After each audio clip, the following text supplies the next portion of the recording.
Hello बच्चों, मैं आपकी उर्मिला टीचर आप सभी का स्वागत करती हूँ। हम लोग कल पढ़ रहे थे बीए में चैप्टर 8 पढ़ रहे थे हम लोग, वित्तीय संचालन। अब आज हम उसी के आगे पढ़ेंगे। पहले कल हमने पढ़ा कि वित्तीय संचालन होता क्या है। वित्तीय यानी पैसा, जो भी कंपनियों में जो पैसा लगाया जाता है, व्यवसाय जब शुरू किया जाता है तो उसमें हमें पैसों की आवश्यकता होती है। यानी पैसों के बिना हमारा कोई किसी भी प्रकार का कोई भी काम नहीं हो सकता। इसके बारे में हमने पढ़ा था। फिर इसमें हमने यानी व्यवसाय इकाई को अगर अस्तित्व में लाना है, लगाना है, तो उसके लिए सबसे पहले पैसों की आवश्यकता होती है। फिर उसके बाद हमने पढ़ा था कि वित्तीय संचालन फिर यानी अलग अलग जो अर्थशास्त्री हैं वो अपने अनुसार अलग अलग भाषा में उसे बता रहे थे कि किस प्रकार से हम वित्तीय संचालन किसे कहते हैं। यानी उनके अनुसार फिर उनके अनुसार क्या था कि व्यवसाय को जब शुरू करते हैं और उसका विस्तार करते हैं और आखिरी तक, यानी तीनों चीज़ों में, शुरू से स्थापना से लेकर के उसको आगे बढ़ाने से लेकर के जब तक उसका संपूर्ण काम नहीं होता था, तब तक हमें पैसों की आवश्यकता अत्यधिक मात्रा में होती है और उसमें सारा पैसा उसी व्यवसाय में समाया हुआ यानी लगा हुआ होता है। फिर हमने उसके लक्षण पढ़े थे। लक्षण हमारे 8 थे, ये हमने उसमें कल पढ़ लिए थे। और आज अब हम पढ़ेंगे वित्तीय संचालन के उद्देश्य, यानी क्या उद्देश्य होते हैं वित्तीय संचालन यानी पैसे के। वित्तीय संचालन का उद्देश्य मालिक का महत्तम आर्थिक कल्याण होना चाहिए। यानी पैसा जो वित्तीय संचालन किया जाता है, पैसा जो लगाया जाता है, तो उसके पीछे मेन मकसद क्या होता है कि जो मालिक है, जिसने पैसा लगाया है, तो उस मालिक का आर्थिक कल्याण होना चाहिए, यानी अधिक से अधिक उसका फायदा होना चाहिए। वित्तीय संचालन वित्तीय साधनों के उपयोग के द्वारा मालिक का आर्थिक वृद्धि का उद्देश्य भी रखता है। यानी पैसों के द्वारा जो व्यवसाय में जो साधन काम में लिए जाते हैं, उनके पीछे क्या आर्थिक वृद्धि करना होता है। यानी जो भी पैसा जिस कंपनी में जितना लगाया है, तो उसके पीछे क्या है कि व्यवसाय में आर्थिक वृद्धि किस प्रकार से की जानी आवश्यक है, ये मेन उनका उद्देश्य होता है। जो कंपनी के अंशधारक हैं, यानी जो कंपनी में पैसा लगाते हैं, इसके लिए नीचे के 2 दृष्टिकोण हैं। जो व्यक्ति कंपनी में पैसा लगाता है वो अंशधारक होता है, और वो क्या उनका मेन उद्देश्य क्या होता है कि अपनी कंपनी के जरिए अधिक से अधिक जो मालिक है उसको अधिक से अधिक लाभ की प्राप्ति हो। इसके 2 दृष्टिकोण है। पहला महत्तम लाभ का उद्देश्य और दूसरा है महत्तम संपत्ति का उद्देश्य। अब इसमें पहले हम पढ़ेंगे महत्तम लाभ का उद्देश्य, यानी अधिक से अधिक लाभ का उद्देश्य क्या है। महत्तम लाभ अर्थात कंपनी की आय महत्तम करना, यानी कंपनी के द्वारा जो इनकम होती है, जो आय प्राप्त होती है, वो अधिक से अधिक किस प्रकार से प्राप्त की जा सकती है। कंपनी में विनियोग करने वाला, यानी जो कंपनी में विनियोग करता है, जो पैसे लगाता है, अधिकतम डिविडेंड प्राप्त करने की आशा से। वो क्यों लगाता है अधिक से अधिक, यानी उसको लाभ प्राप्त हो। डिविडेंड मीन्स लाभ प्राप्त हो, यानी पैसे लगाने के पीछे मकसद यही होता है कि उसे भी अधिक से अधिक लाभ की प्राप्ति हो, यह उसकी आशा होती है। कम करने की आशा से कंपनी के अंश खरीदते हैं, और कंपनी के अंश भी इसीलिए लोग खरीदते हैं कि वो पैसा उसमें जो लगाते हैं, यानी अधिक से अधिक जब कंपनी का फायदा होगा तो उसके पीछे हमारा भी, उनका मेन उद्देश्य क्या होता है, कंपनी अधिक लाभ प्राप्त करे तो फिर उनका भी महत्तम लाभ होता है। इस दृष्टिकोण के अनुसार कंपनी को उसे प्राप्त साधनों के द्वारा अधिकतम लाभ भी कमाना चाहिए। ये जो सोच है उनकी, उसके अनुसार क्या होता है कि कंपनी को जो भी प्राप्त साधन है, जिसके द्वारा भी वो कंपनी में काम में जो साधन लगाए जाते हैं, उनके द्वारा अधिक से अधिक लाभ कमाने की कंपनी सोचती है, जो भी उनके पास साधन होते हैं। और डिविडेंड नीति लाभ के महत्तमीकरण पर आधारित होनी चाहिए। और जो लाभांश होता है, डिविडेंड मीन्स लाभांश, उसकी नीति भी क्या होती है, महत्तीकरण, यानी अधिक से अधिक महत्वपूर्ण उनके लिए क्या होता है, लाभ प्राप्त करना होता है। यह सिद्धांत अधिकतर सूचित करता है, ये जो भी सिद्धांत है वो क्या बताता है कि कंपनी की को मात्र लाभदायक प्रोजेक्ट की स्वीकार करनी चाहिए। कंपनी को कौन से प्रोजेक्ट स्वीकार करने चाहिए, लाभ वाले, क्योंकि उनको जब पता होता है कि इसके द्वारा हमें अपनी कंपनी को अधिक से अधिक इनकम प्राप्त हो सकती है, तो प्रोजेक्ट भी उनको वो वाले ही स्वीकार करने चाहिए, ना कि जिनमें उनको लगे कि इसमें नुकसान होगा, हानि होगी, तो ऐसे प्रोजेक्ट को उनको स्वीकार नहीं करने चाहिए। महत्तम लाभ के उद्देश्य के द्वारा कंपनी प्रति अंश आय में भी वृद्धि कर सकती है। यानी जितना लाभ उनको मिलता है, अधिक से अधिक जितना लाभ है, तो उसके पीछे उनका उद्देश्य क्या होता है कि कंपनी को प्रति अंश यानी अंशों के द्वारा भी इनकम अधिक से अधिक प्राप्त कर सकते हैं वो, यानी आम जनता को ज़्यादा आमंत्रित करके उनसे अंशों के माध्यम से पैसा भी यानी मुद्रा भी एकत्रित कर सकते हैं। दूसरा है इसमें, ये तो था हमारा महत्तम लाभ का उद्देश्य।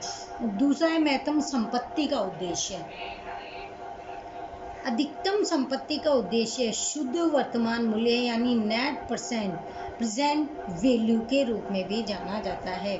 महत्तम संपत्ति को किसके नाम से भी जाना? शुद्ध वर्तमान मूल्य, यानी जो उनके पास बचत करके जो अलग से जो पैसा आ जाता है उसे बोलते हैं शुद्ध मूल्य। शुद्ध वर्तमान मूल्य अंशधारकों की संपत्ति को सृजन करता है, यानी अंशधारक की जो संपत्ति होती है उसके द्वारा क्या किया जाता है? पैसों को इकट्ठा किया जाता है, वो होता है शुद्ध मूल्य, क्योंकि बस अंश दिए, हिस्सा दिया और उसके बदले में पैसों की इकट्ठा करना, सृजन करना। इस प्रकार संपत्ति के शुद्ध वर्तमान मूल्य में वृद्धि करें, ऐसी वित्तीय नीति निर्णय ही कंपनी को स्वीकार करने चाहिए। यानी कंपनी को कौन से निर्णय स्वीकार करने चाहिए? जिनके द्वारा उन्हें शुद्ध वित्तीय प्राप्त हो, यानी अंशों के माध्यम से जो पैसा कंपनी के पास आता है वो उनको स्वीकार करना चाहिए। महत्तम संपत्ति का दृष्टिकोण नगद प्रवाह के ख्याल पर आधारित है। अब उसके जरिए क्या होगा? नगद पैसा आता है, और नगद पैसा आता है तो कंपनी में जो संपत्ति है, महत्तम संपत्ति, उसका दृष्टिकोण यही होता है कि नगद प्रवाह के ख्याल, यानी नगद यानी अभी पैसा आया और उसको किस प्रकार से लगाना उस पर आधारित होता है।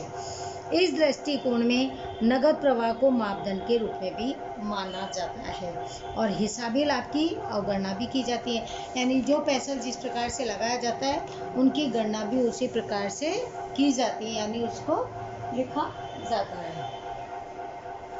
संपत्ति के वर्तमान मूल्य, यानी जो भी संपत्ति है जिसका जो वर्तमान मूल्य है, अभी का जो मूल्य जिस वक्त जब देते हैं उसका वो मूल्य, आवश्यक पूंजी विनियोग के बीच का अंतर, यानी कितनी पूंजी की आवश्यकता है, विनियोग कितनी पूंजी हो रही है लेन देन के बीच में, उन दोनों का अंतर अर्थात संपत्ति का शुद्ध वर्तमान मूल्य है।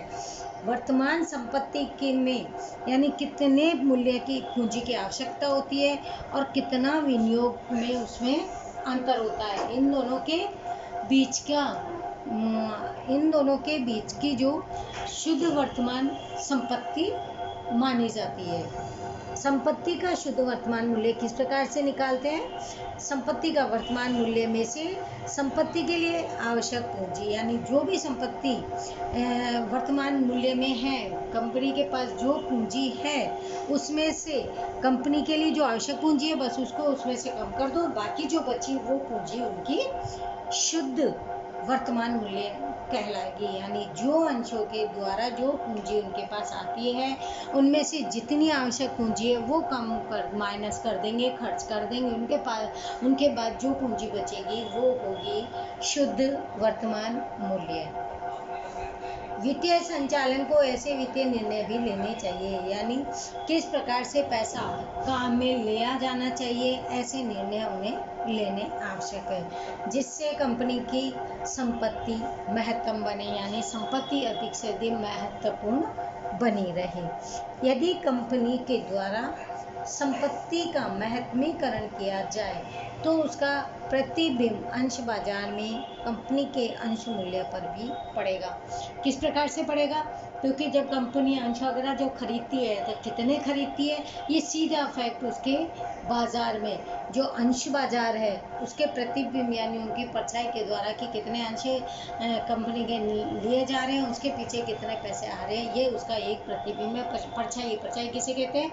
यानी अंशों के पीछे पैसा आना, परछाई हम आप चलते हैं तो हमारे पीछे आती है, उसी प्रकार से अंशों के पीछे से कंपनी में कितना नकद पैसा आना वो उसका प्रतिबिंब कहलाता है। अंश बाजार में अंश का मूल्य बढ़ेगा, जिससे क्या होता है कि अंशों की कीमत भी बढ़ा दी जाएगी, यानी जो 100 रुपये थी उन्हीं को बढ़ा करके 110, 115, 200 ये भी की जा सकती है। उससे क्या होगा, कंपनी को आय प्राप्त होगी। परिणाम स्वरूप अंशधारकों की संपत्ति अधिकतम होगी। उससे क्या होगी, अंशधारकों के द्वारा जो संपत्ति होगी वो भी अधिक से अधिक हो जाएगी, जिस कारण अंशधारकों की संपत्ति में भी वृद्धि होगी। अब दोनों साइड यही होगा कि अंश महंगे हो जाएंगे और उधर से कंपनी के पास भी अधिकतम पैसा आएगा, यानी महत्तम पूंजी दोनों ही तरफ होगी। वित्तीय निर्णय लेने के लिए महत्तम संपत्ति के उद्देश्यों को उचित और संपूर्ण रूप से स्वीकार किया गया है, यानी सही तरीके से जो निर्णय लिया जाता है, महत्तम पूंजी यानी अधिक से अधिक पूंजी किस तरीके से बढ़ाया जाए, इसके लिए क्या किया है, सही निर्णय और संपूर्ण निर्णय जो स्वीकृत किया गया है वो करना आवश्यक है। अधिकतम लाभ के दृष्टिकोण की तुलना में अधिकतम संपत्ति का दृष्टिकोण बढ़कर है। सबसे ज़्यादा बढ़कर कौन सा है, अधिकतम संपत्ति, यानी अधिक से अधिक लाभ के पीछे अधिक से अधिक संपत्ति को भी बढ़ाना आवश्यक है। प्रोफेसर सोलोमन महत्तम संपत्ति के उद्देश्य की तरफदारी कहते हैं, यानी सोलोमन क्या कहते हैं कि महत्तम संपत्ति का जो उद्देश्य रखा गया है वो काफ़ी सराहनीय माना जाता है, क्योंकि उसके पीछे क्या है कि अंशों की कीमत भी बढ़ जाती है और कंपनी के पास पैसे जो आ जाती है वो भी अधिक आती है।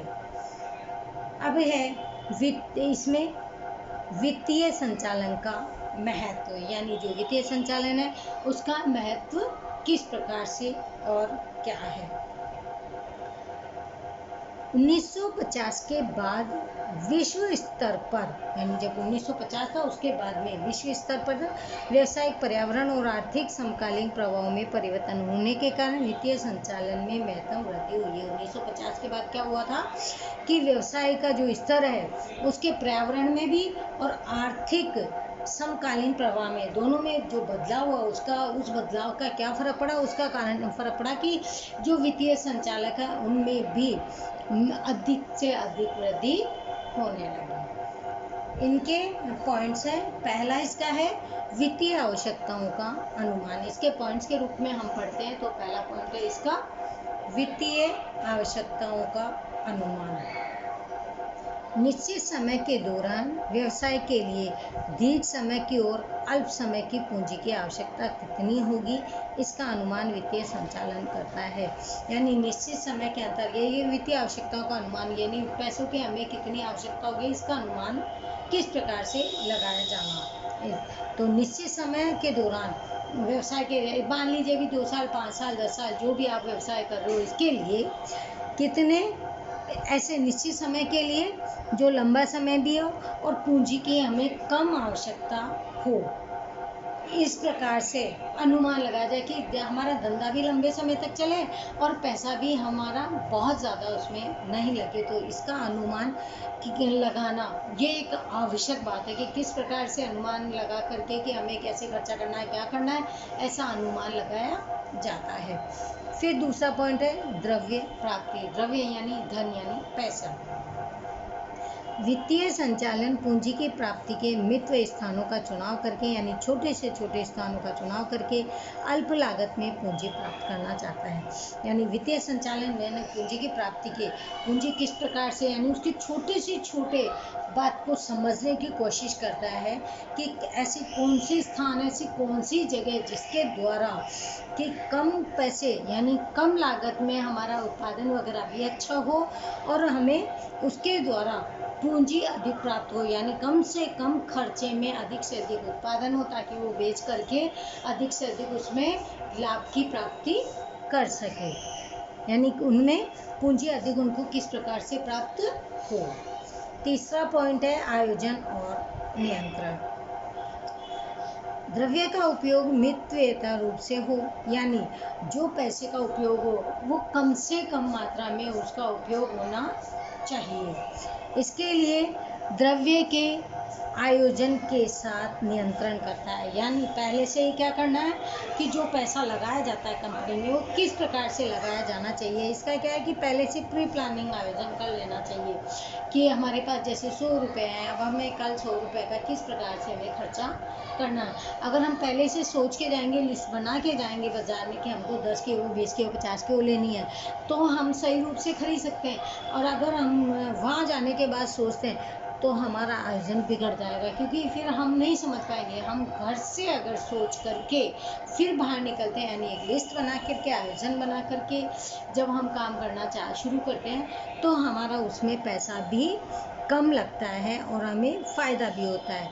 यानी ये हमारी एक जो छोटी छोटी है। अब मान लीजिए 100 रुपये आपके पास 4 सामान लाने, तो आप उसको जो ज़्यादा उपयोगी वस्तु वो पहले आप ले लोगे। और दूसरा कि आयोजन और नियंत्रण, यानी उसके साथ ही क्या है कि हम अपने आप पर नियंत्रण भी कर सकते हैं, कंट्रोल भी लगा सकते हैं। कब लगा सकते हैं? जब हम पहले आयोजन बनाएंगे तब। अगर बाद में आयोजन बनाएंगे तो हम ऐसा नहीं कर सकते। इसके लिए कारण जिससे क्या होगा, हमारा जो पैसा वो उसका उपयोग हम सही रूप में कर पाएंगे और बचा भी सकते हैं। दोनों ही चीज़ें इसमें। 4th पॉइंट है वित्त का विभाजन, यानी पैसों का विभाजन किस प्रकार से किया जाए। अलग अलग विभागों के मध्य वित्त का इस प्रकार विभाजन करना है कि जिससे प्रत्येक विभाग को पर्याप्त द्रव्य मिले। अब विभाग कौन से होते हैं? हमने काफ़ी सारे, जैसे कंपनी है, कंपनी में अलग अलग विभाग होते हैं। कर्मचारी वर्ग, मजदूर वर्ग और कच्चा माल बनाने, तैयार माल बेचने वाले, विक्रयकर्ता, अधिकारी, ये सब अलग अलग होते हैं। अगर अपने उन वित्त को अलग अलग विभागों के अनुसार हम पैसों को कि हिस्से कर दें कि उस विभाग को इतना लगाएंगे, उस विभाग में इतना लगाएंगे, इस प्रकार से अगर हम कर देते हैं विभाजन, तो जिससे क्या होगा कि जितना जिस विभाग को जरूरत होगी उसके अनुसार हम उन विभाग को पर्याप्त पैसा भी यानी वित्त भी दे सकते हैं और उसके कारण वो क्या करेंगे, अपना सही रूप से काम भी कर सकते हैं। फिर है तरलता बनाए रखना। नगद प्रवाह पत्रक और नगद बजट तैयार करके तरलता बनाए रखता है, जिसमें निश्चित रोकड़ शेष हाथ पर रखी जा सके। नगद प्रवाह पत्रक और नगद बजट, यानी जब हम बजट बनाते हैं अपना कि हमारे पास इतने पैसे, हमारा बजट यही है, तो हम उसके जरिए क्या कर सकते हैं कि हम उसके द्वारा अपने जो आपके पास 100 रुपये 500 रुपये जो भी आपके पास हाथ में जो पैसे आ रहे हैं, तो आपने अपना बजट तो तैयार कर लिया कि आपके पास इतने पैसे आ रहे हैं, इतना खर्च करना है। लेकिन आप जो खर्च कर रहे हैं उसको भी अगर आप एक लिस्ट के द्वारा यानी आयोजन के द्वारा अगर आप अपने उन वित्त को खर्च करेंगे तो आपके पास उसमें जो रोकड़ जो पैसा बच रहा है वो उसे भी आप बचा सकते हैं, अगर आपने ये सारी प्लानिंग पहले से करी होगी तो। क्योंकि नगद आपके पास आ रहे, बजट आपका इतना है खर्च करने का, लेकिन आप फिर भी उनमें से बजट में से भी आप थोड़ा सा अलग से नगद प्रवाह पत्रक के अनुसार आप निकाल सकते हैं, यानी शेष उसमें से भी आपको पर्याप्त धन मिल सकता है, हाथ पर रख सकते हो, बचा सकते हो। 6 पॉइंट है आय का वितरण।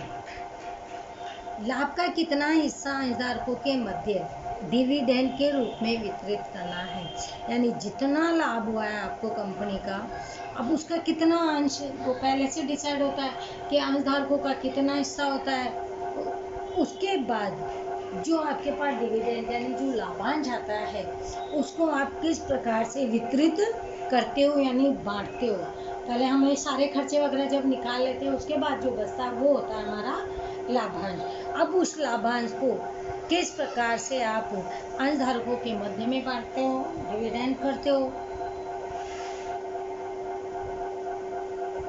डिविडेंड यानी लाभांश किस प्रकार से आप वितरित करते हो, यानी किस प्रकार से आप उनको बांटते हो, और लाभ का कितना भाग को व्यवसाय में पुनः विनियोग करने के लिए तय करते हो।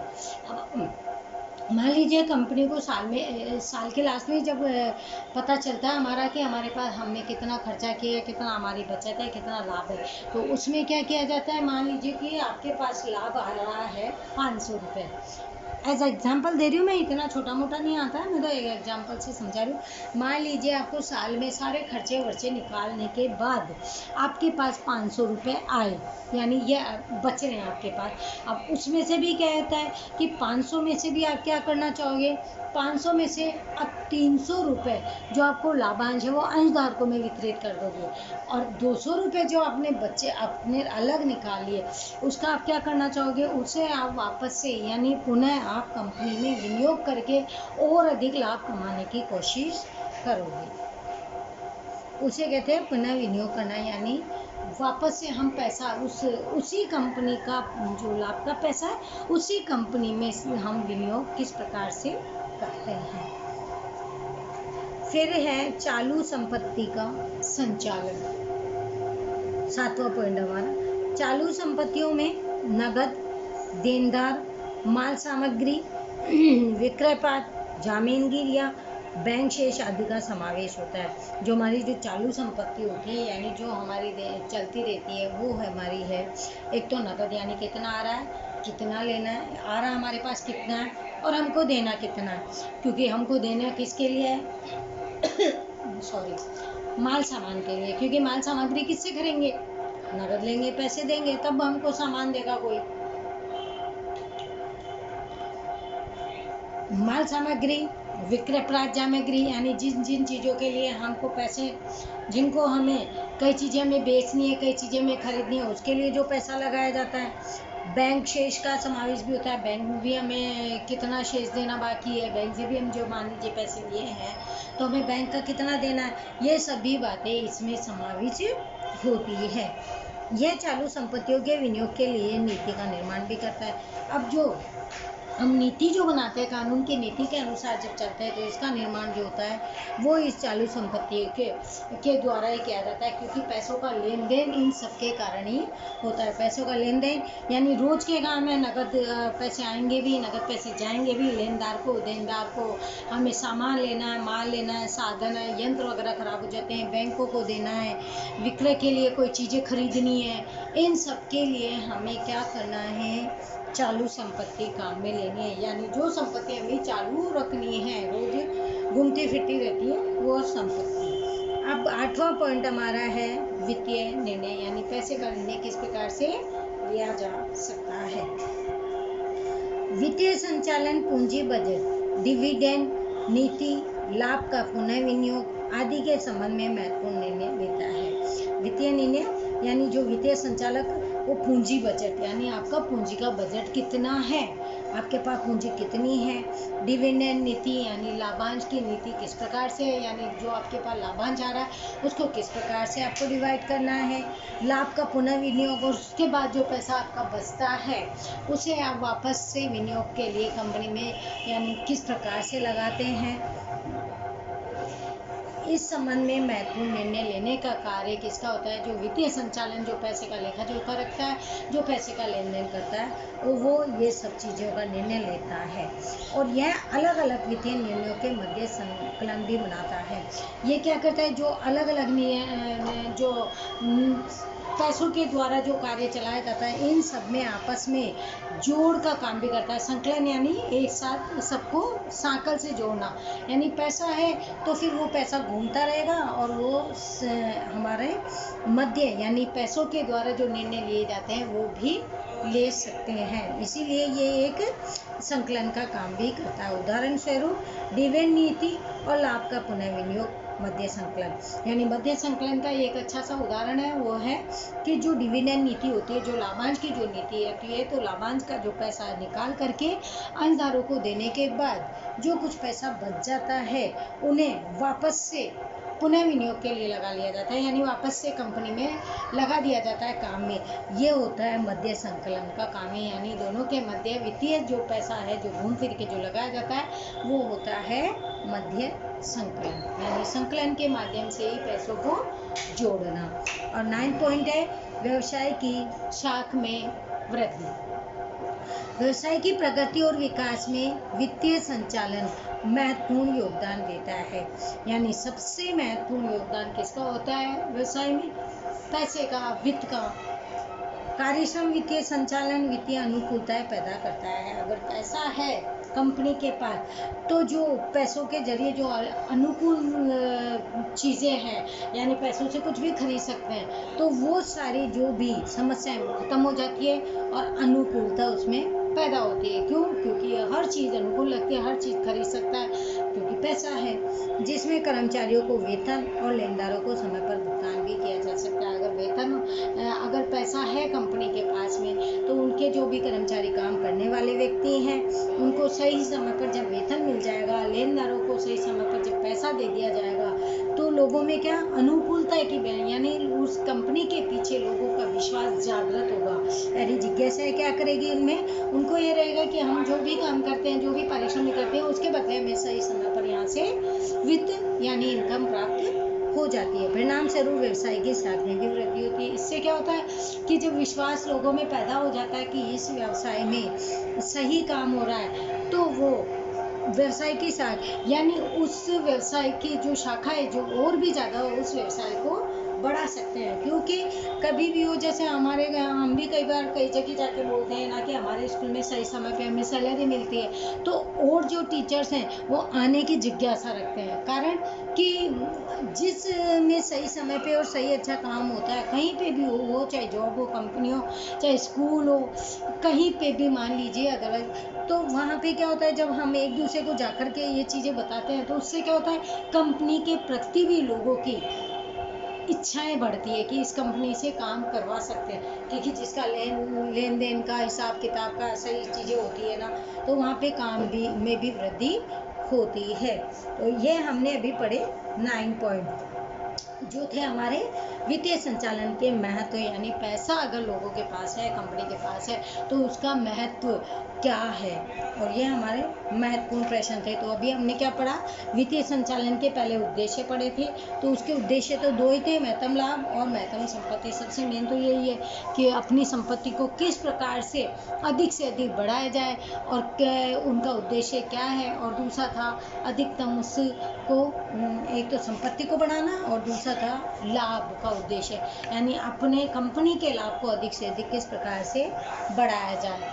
उसके बाद हमने ये पॉइंट पढ़े थे वित्तीय संचालन के महत्व के 9 पॉइंट थे हमारे वित्तीय। अब शॉर्ट में अगर एक साथ में अगर इनको बताऊं तो इसमें यही है कि वित्तीय संचालन के महत्व में क्या है कि पैसों का अनुमान लगाया नहीं जा सकता, क्योंकि पैसा होना आवश्यक है। अगर पैसा है तो कंपनी को सही रूप से चलाने में कोई भी समस्या का सामना नहीं करना पड़ता और सारे काम उनके सही समय पर और आसानी से भी किए जा सकते हैं, क्योंकि ना उसमें कर्मचारी के वेतन में, ना बैंक में, ना लेन देन में। अब रोजमर्रा के जो काम होते हैं बैंक में, सामान वगैरह, व्यवसाय है, व्यापार है, कंपनी है, तो रोज के नगद के लेनदार देनदार, बैंकों का जो शेष रहता है, सामग्री जो लानी है, साधन जो लाने, इन सब की संपूर्ण जो आवश्यकता है उन्हें पूरी वित्त के द्वारा की जा सकती है, यानी कभी भी कोई भी समस्याएं नहीं आती, और जो भी उसमें आय होता है वो भी सबको सही रूप से आय भी प्रदान कर दी जाती है। सही समय पर कर्मचारियों को वेतन भुगतान भी कर दिया जाता है और जो लेनदार है उनको भी सही समय पर भुगतान कर दिया जाता है। साथ में जो कंपनी का लाभ लास्ट में निकलता है उसमें से अंशधारकों को भी लाभांश देकर के जो राशि शेष रहती है उसे वापस से विनियोग के लिए लगा दिया जाता है। इसके कारण क्या क्या रहता है कि जो हम आने वाले समय के लिए जो बजट तैयार करते हैं, जो पैसा आपके पास जो पैसा उसका आप बजट बना के चलोगे, लेकिन उसके अनुसार भी अगर आयोजन बना लिया जाता है तो हमें क्या करना है कि उस आयोजन का भी हमें आयोजन बन लिया है तो हम अपने बजट के अनुसार जो पैसा लगाएंगे उसमें भी हम उसमें से कुछ राशि हम अपने हाथ में रख सकते हैं। मतलब कि हम अपने अनुसार वो पूंजी बचा सकते हैं ताकि हमारे हाथ में भी पैसा आए। इसका मेन कारण यही है कि जो पैसा है उसे हम किस प्रकार से और किस तरीके से काम में ले सकते हैं। तो आज का लेक्चर मैं यहीं पे रोकती हूँ क्योंकि हम ज़्यादा बोर हो जाएंगे। आगे का कंटिन्यू हम करेंगे वित्तीय निर्णय यानी पार्ट 3 से। लेकिन मेरी आप सबसे विनती यही है कि आप सब लोग वीडियो कॉल जो हम वीडियो के माध्यम से जैसे भी पढ़ा रहे हैं, ऐसा तो है नहीं हम खराब पढ़ा रहे हैं, गलत पढ़ा रहे हैं, जो आपकी क्लास में पढ़ा रहे थे उसी तरीके से अभी हम लोग पढ़ाने की पूरी कोशिश करते हैं। फिर भी अगर आपको समझ में नहीं आता है तो आप हमें या स्कूल में प्रिंसिपल सर से बात कर लीजिए किस प्रकार से आपको समझ में नहीं आ रहा, क्या नहीं आ रहा, तो फिर उसका कोई दूसरा कारण देखेंगे, लेकिन रीज़न निकालना ही पड़ेगा ना कि आपको कैसे समझ में आएगा। लेकिन कष्ट करके थोड़ी सी मेहनत कीजिए, क्योंकि हमारा टाइम बहुत ज़्यादा और फास्ट निकल रहा है। पता नहीं ये कोरोना कब ख़त्म होगा। जैसे ही थोड़ा सा कम होगा, स्कूल वाले का पूरा ध्यान आप लोगों पर ही है। तो ऐसा नहीं है कि हम आपका गलत सोचते हैं, प्लीज़ आप लोग भी ध्यान से पढ़ना। तो थैंक यू एवरीवन, बाय बच्चों। आगे का कंटिन्यू हम कल करेंगे सब्जेक्ट बीए के साथ में। Okay, thank you, bye bye.